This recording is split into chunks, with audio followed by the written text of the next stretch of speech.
Hey everyone, it's Brittney from The Pretty Plus. Today I'm going to be sharing with you my 3-month update from my vertical sleeve gastrectomy surgery. Oh, it's been a while. I have been pretty bad at updating. I had like a weird time with my first few months. I've almost just like, let me explain it a little bit. Like, I've almost totally tried to ignore that I've had the surgery while also focusing on it all the time. It's really hard to explain. If you want a further explanation, email me. I'll try to put it in words when I'm not feeling on the spot. But yeah, that's a weird thing. So, I'm finally getting around to my 3-month update, even though it is a few weeks past due. My surgery was on February 8th, 2017 at the St. Francis Hospital with the St. Francis Weight Loss Center. My surgeon was John Mandelbaum. The 8th of May was my 3-month, and I thought I'd give you guys an update. I have the stats from my 3-month. I did my stats on that day, but I just never got around to filming and uploading. So I'm doing that now because I'm only going to be uploading an update every few months or so. And so I wanted to get you guys a 3-month because I feel like you needed it. So, my pre-op weight, when I started my pre-op diet, was 327. And then my day of surgery weight was 308. And then, yeah, on the 8th, for my 3-month, I was 263 pounds. So, that was a total loss of 64 pounds since my pre-op surgery, or since my pre-op diet, and then 45 pounds since the surgery, which just seems crazy. I am really happy with the speed of weight loss and progress. I mean, it'd be nice if it went faster, but I understand that it's going slower, my body's having a chance to catch up with everything that's going on, my skin's staying a little bit more elastic, and yeah, I'm just enjoying my time of losing weight, feeling better, and it'll progress as it needs to. So, along with my pounds lost, I have lost 6 inches from the last time that I measured myself, which is pretty cool. And I don't know if I said this, 10 pounds since last month. So my first non-scale victory is that I went from a size 24-26 to an 18-20. So 24-26, like standard, I would say like Lane Bryant sizing. If I wanted things to fit like a tailored fit, I would get things in a 22-24. I like a lot of oversized things. That's really just my style. So a 26-28 would be just enough oversized that it wasn't sloppy, but it fit pretty well and oversized. Now an 18-20 fits really well. Slightly oversized, but not too oversized. I can also wear a size extra large and sometimes a large in straight sizes.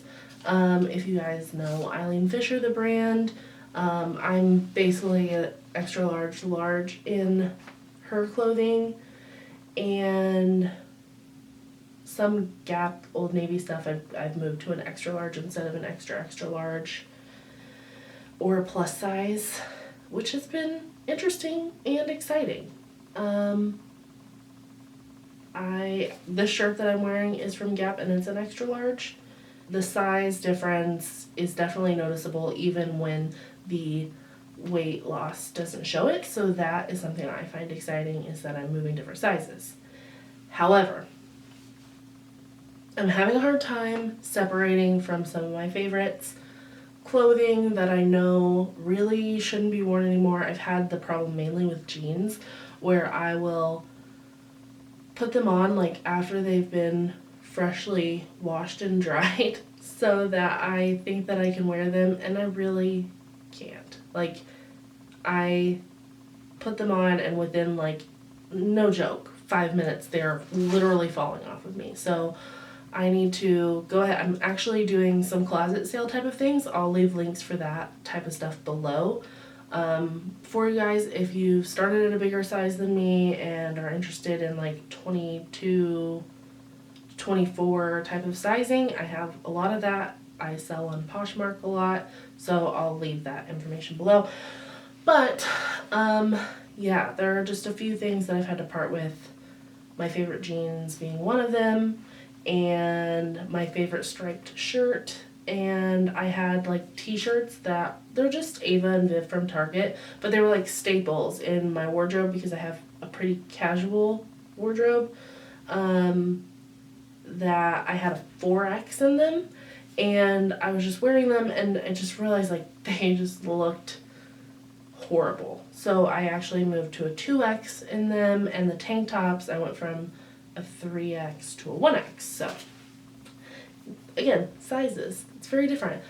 It's exciting to know that like I'm changing the sizes, but it's also horrifying to know that I'll try something on one day and then I'll go like a week and then try it on again, and it just fits my body so differently because it's like things are shifting and moving and shaping and shrinking, and it's just different. It's a really interesting thing that I wasn't necessarily prepared for. Yeah. So I'm having a lot of changes in my body composition that I wasn't necessarily expecting. Some overall things. Overall, feeling happier than I was the first few months. That first month especially was really, really hard. I felt very depressed. I felt very alone, and like my friends and family had no idea what I was going through, and they didn't. But they were always very supportive, very on top of making sure that I feel comfortable in every situation. If they were getting food, like, oh, I don't have to eat in front of you, things like that. That even though I was just like, it's fine, eat in front of me, I don't care, I don't want to eat what you're eating anyway. It was still just nice that they thought of me to do that, and that is something that kept playing in my head, is that my friends and family really cared for me, and I was going to make it through, and I did, and now I feel pretty comfortable.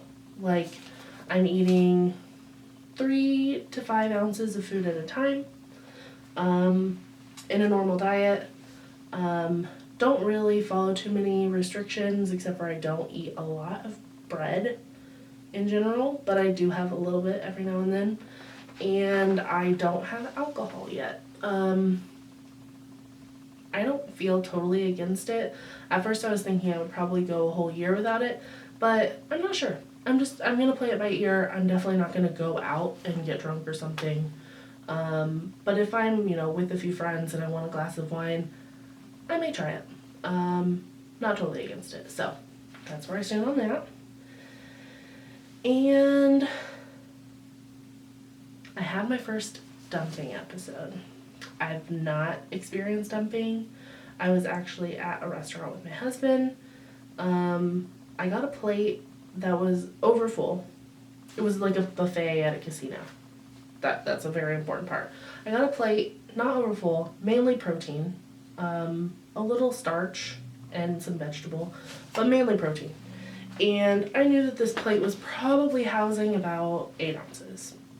I'm getting pretty good at eyeballing things, and it looked like about a cup of food. But when you're at a buffet and you're trying, even as a big person that's eating like a huge amount of food, you still don't really know what you're going to be getting the next time you go to like the next part of the line. So you always end up with this like huge heaping plate of food, right? And I didn't end up with a huge heaping plate of food. I just ended up with more than I intended. I ended up maybe eating half of that plate. So after that I was fine, but I knew I wanted a little dessert. And I went overboard with the dessert. I got a tiny cheesecake, literally like this big, and I ate not even half of it, but then I had ice cream. And it was very delicious ice cream. I really don't think that I regret it. However, I wish I would have made the choice to do one or the other. I had a little bit of ice cream and immediately felt horrible.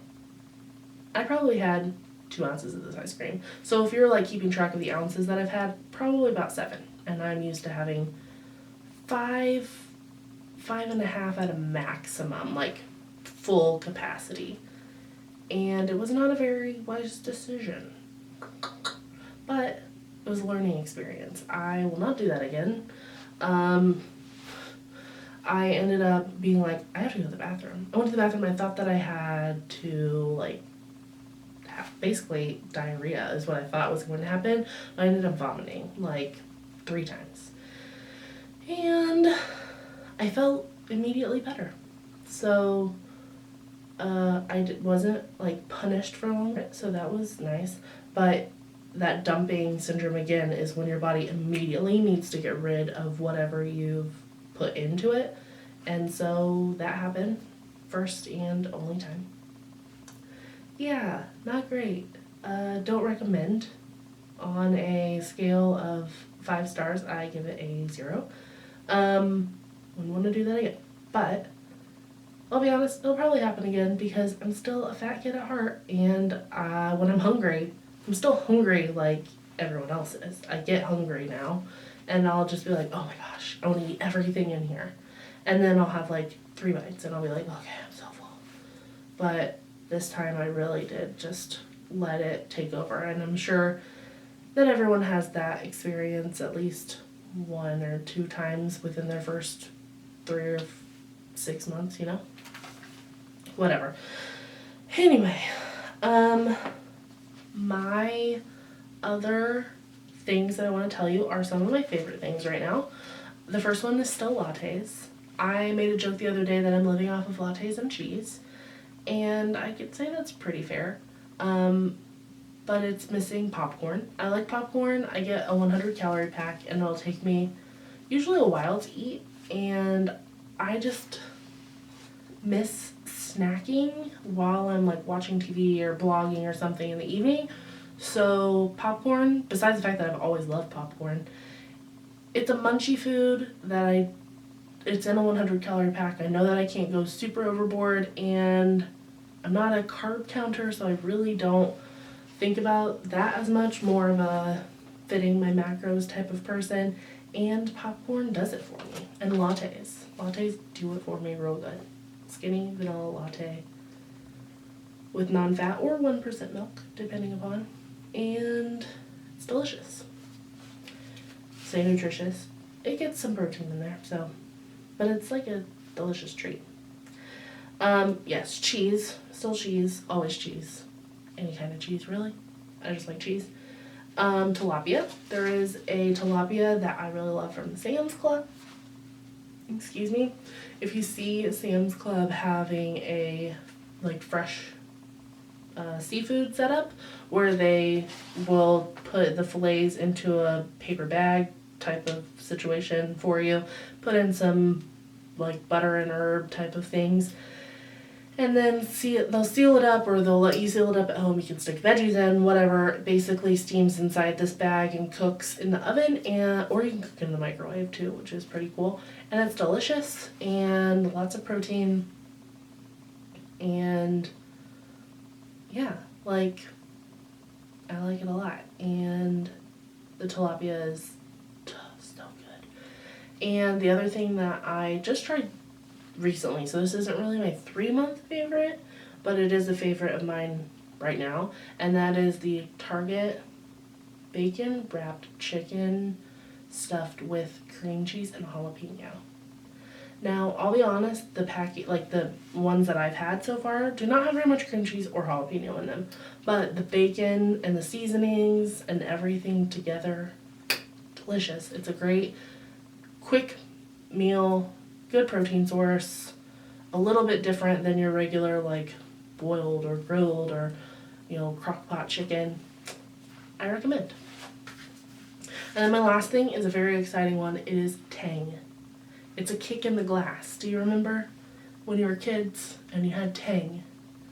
It was like the sugary, like toxic orange looking drink.